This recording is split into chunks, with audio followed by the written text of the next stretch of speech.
Welcome to this month's Sunday Kitchen, where we will be making something sweet and something savory.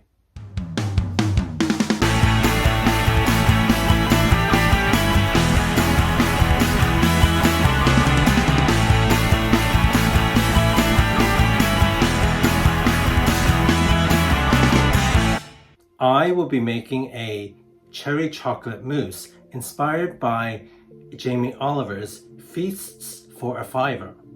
Okay, so the ingredients we need are dark chocolate, 100 grams.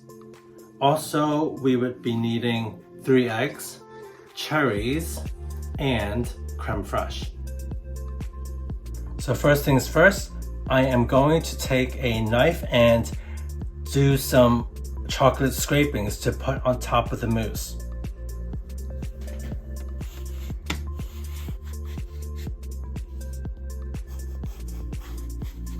Okay, so here are some chocolate shavings where I will be putting it onto this plate, and I will be putting it into the refrigerator for refrigeration. What are you doing, Paul? So I am putting the bar of chocolate that I broken up into the bowl with the saucepan on top, and I'm going to be melting all this chocolate. So you put about an inch of water into the saucepan? Yes, and I'm going to bring it up to a bit of a boil. So I'm gonna maybe lower the heat. And you need to then start stirring the chocolate. And Jamie Oliver said to put like a pinch of salt in. He said that this will really open up the flavors. Well, you better get cracking, Paul. Time is of the essence. The chocolate will start to melt soon, and you need to crack some eggs. So I'm going to be putting the egg whites in here. Make sure you don't get any yolk in there at all, because if you do, we'll have to use extra eggs.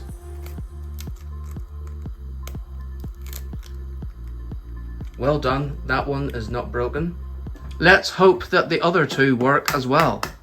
Now you need to start whisking these whites as fast as you can. You want to get as much air in there, because in a mousse you've got lots of bubbles. You can also use an electric whisk, but Paul, you wanted to get some exercise today.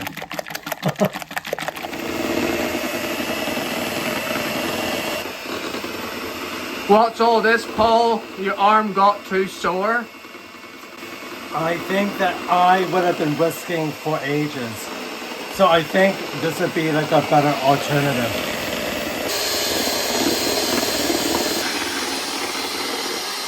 The big test, Paul, is when it's ready, you'll be able to put that bowl over the top of your head and nothing will come out. I don't think it's ready yet.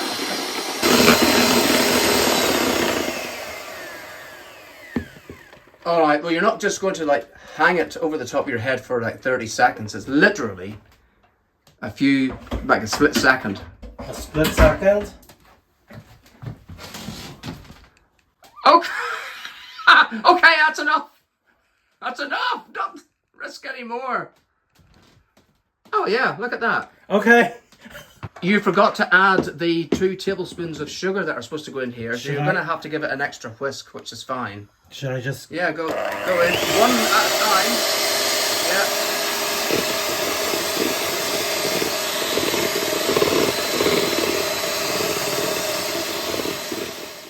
Now you want to add your juice from the cherries into a saucepan. The syrup. Yeah, the syrup. Can you start the fire? So we're going to boil that up until it becomes more syrupy. Onto the chocolate now. It looks like it's nicely melted. So you want to add your 3 egg yolks that we had from earlier. Yeah, one at a time. And then just blend those in.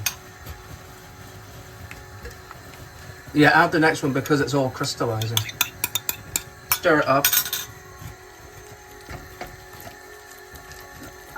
Blend all of it in. I know. The chocolate. We've had a real disaster here. Paul added the chocolate to the egg white No, it's the other way around. You're supposed to add the egg white a little bit at a time to the chocolate. No, that's not. You need to stir it properly. You're just like tapping it. You need to go. I'm trying. Well, somehow the chocolate looks okay now. I'm going to let you into a little secret.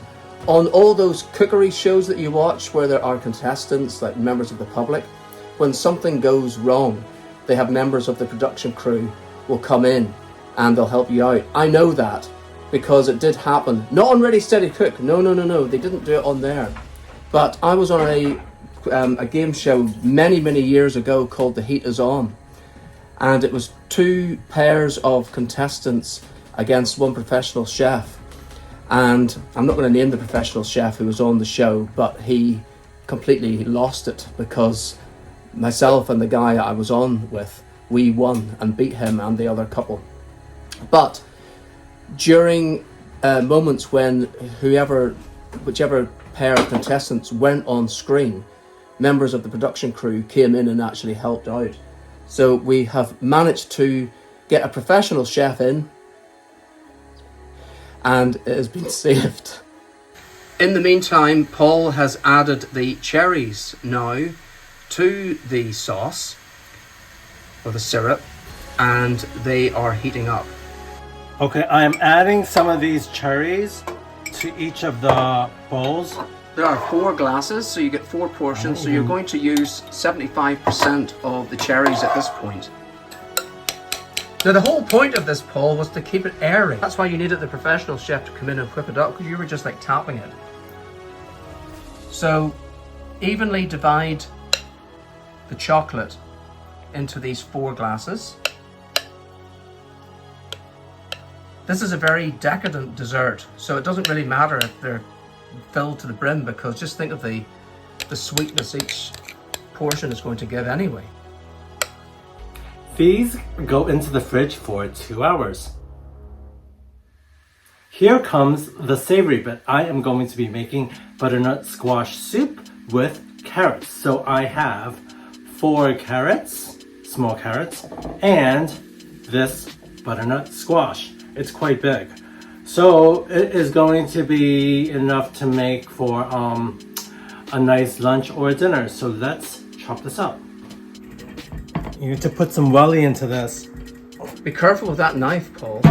This isn't the best knife, is it? Are you going to be able to cut it? Why was this part so difficult to cut? So now what do you do? I'm gonna cut it even further so that it won't. Well, I think it's going to slip if you do that, so turn it round. No, turn it round so you've got the flat. This is just going to slip off.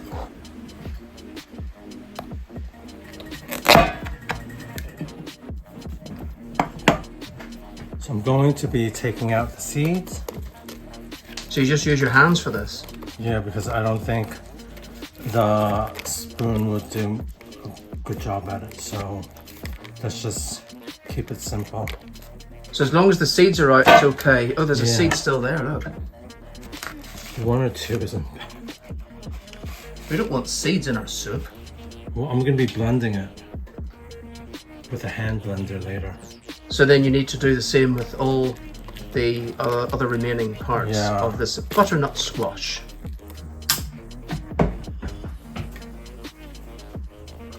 This is kind of like a pumpkin, like it has a lot of seeds.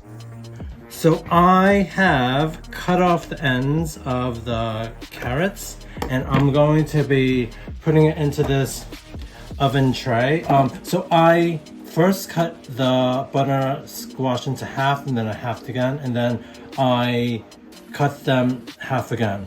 So they are in kind of like more easy to cook segments.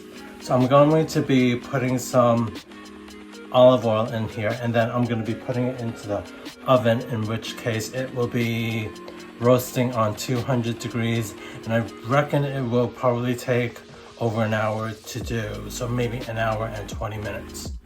So let's put some salt, and let's put some pepper. I'm gonna add some mixed herbs. I'm going to be putting some rapeseed truffle oil. I don't really have any olive oil, so let's put some truffles in here. It smells of truffles. So let's add some to this. I don't really use it that often. I'm going to be putting it into the convection oven, and I will be doing this at least so I will be cooking it at 200 degrees for at least 120 minutes because I think it will take a while for the butternut squash and the carrots to be nice and soft before I add any chicken stock to the soup. So now let's hit the press go button.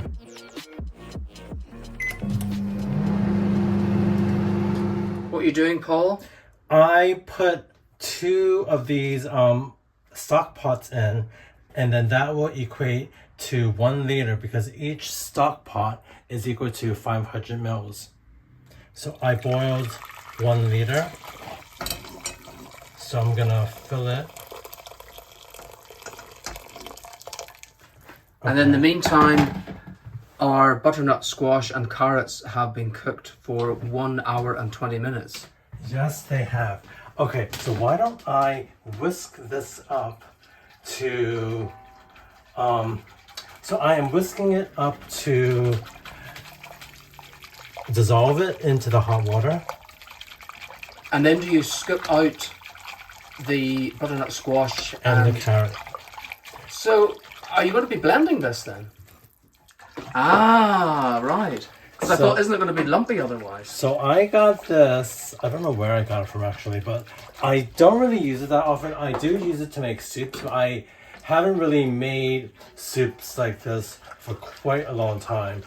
The recipe does say to add chicken stock or vegetable stock. It doesn't say to add beef stock because I think that the beef stock's kind of too meaty. Yeah. Okay, so it looks like it's nice and dissolved. So now what do you need to do? So this is really hot. Well, How are you going to be able to scoop it out? I have like a spoon. Okay. So so it is kind of soft. So it goes in like that. Oh. Looks like it might dirty my shirt. You should be wearing one of your aprons. Oh, I'm making a mess out of it. All in, then let's start blending. I'm gonna turn it on over here, power. It is on low just now because otherwise it might splatter.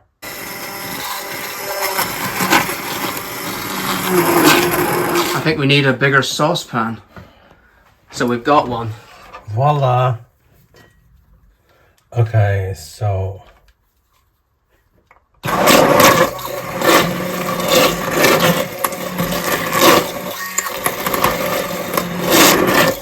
not sticking it all the way in. Could you add cream to this? Yeah, we can add creme fraiche. Oh, we've got some. Shall we add some? Add it to each one individually. We're not adding it to the overall thing. So you've added salt, pepper, and now chili flakes? I'm just gonna add a little bit. Okay, I think this is done. So let's get all the excess out. So there we have it, Paul. There is your lovely soup. Now we haven't added any creme fraiche into it as yet. You have it here. I think I'm going to try it without, first of all, just to see. Shall we just add some? Well, can I try it without, just to see what it tastes I'm gonna like? add some to mine. Look. I think it needs a bit of salt or something. Do you think the creme fraiche might add something to it? Why don't you have like a nice dollop? Maybe it'll cool it down. Okay, and then you just mix it together, do you? Yeah. Could you add other sorts of cream? Like Yeah. double cream. So I've added that in.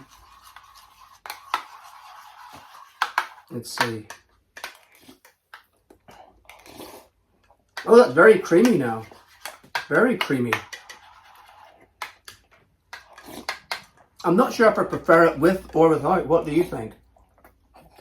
I didn't try it without. Oh, okay. No, this is... I think it does take a while to make the soup. And it did take me a while to cut into it. No, but I do like it. Like, it's nice and creamy. It is very, well, it's very creamy now. And you could serve this with bread, I suppose, or a sandwich. Yeah. What do you think? 1 out of 10? There's a bit of an afterkick 10 out of with 10. the... Oh, it's chili flakes. Is that what it is? I didn't put that much chili flakes. Yeah, I thought it would have been thicker than this. Could you add more veg, or is it because of the amount of stock that you use? I think I added too much stock. No, but then I ended up blending it. Yes.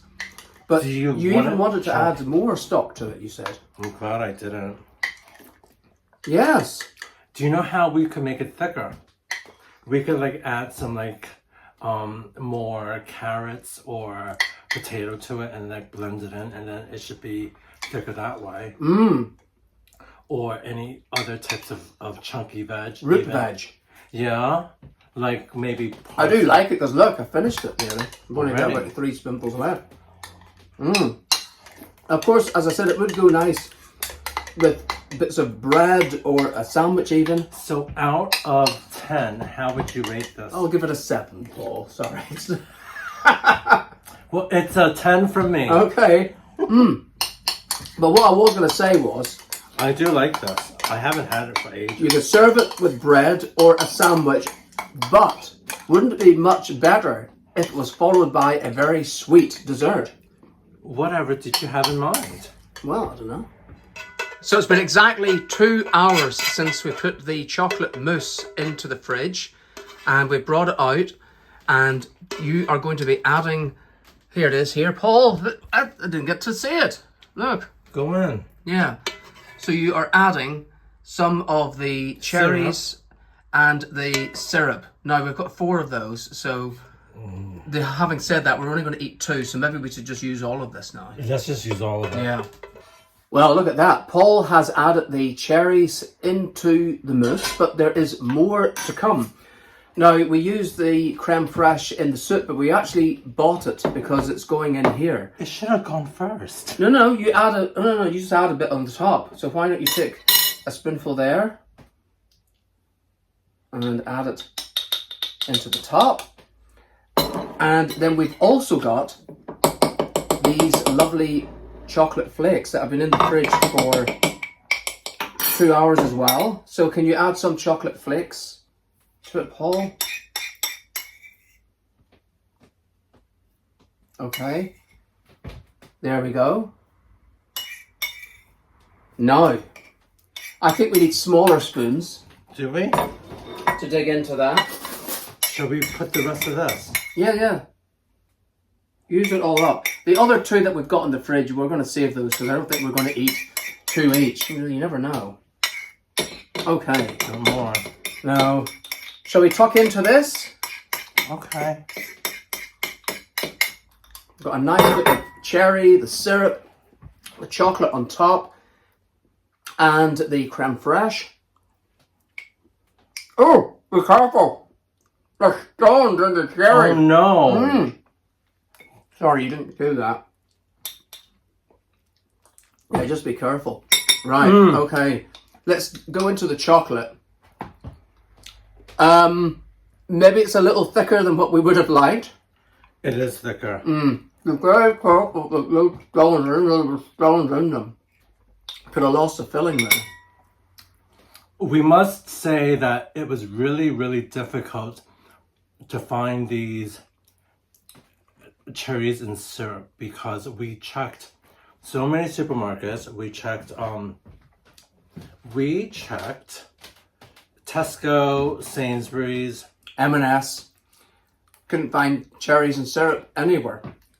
So we ended up going to one of those little corner stores and we managed to find them in there.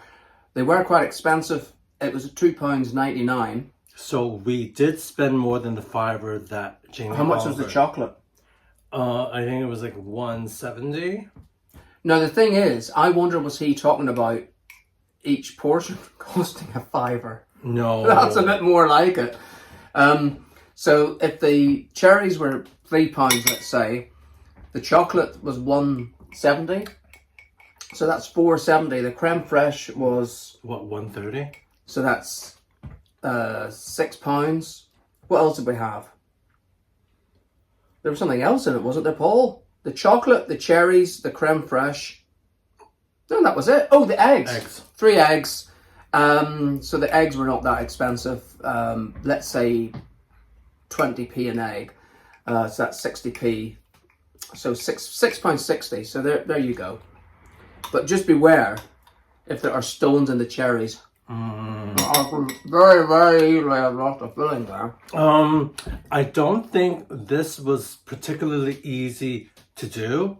I found it really frustrating, and I think I was pretty flustered when I was doing it. I think the chocolate was on the hob a little too long, and I think I became flustered about what goes where. So I think in that regards, I was kind of bamboozled by this whole exercise. Now, Jamie Oliver, in fairness, did say pitted cherries, and maybe that's could what see why. we should have got. But having said that, They didn't have it. we just bought the only cherries that they had. They only had the ones with the stone inside.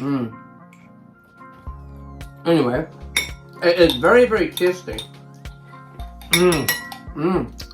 This isn't a mousse per se because it isn't that light and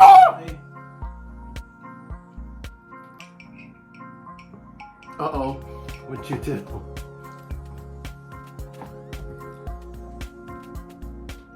You didn't. Did you?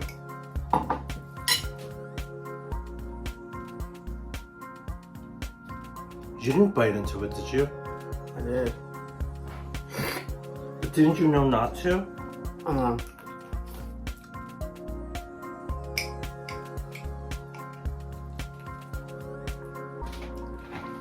I actually did go down on a stone that I thought I'd already taken out. I think I'm okay. Jason, if you're watching,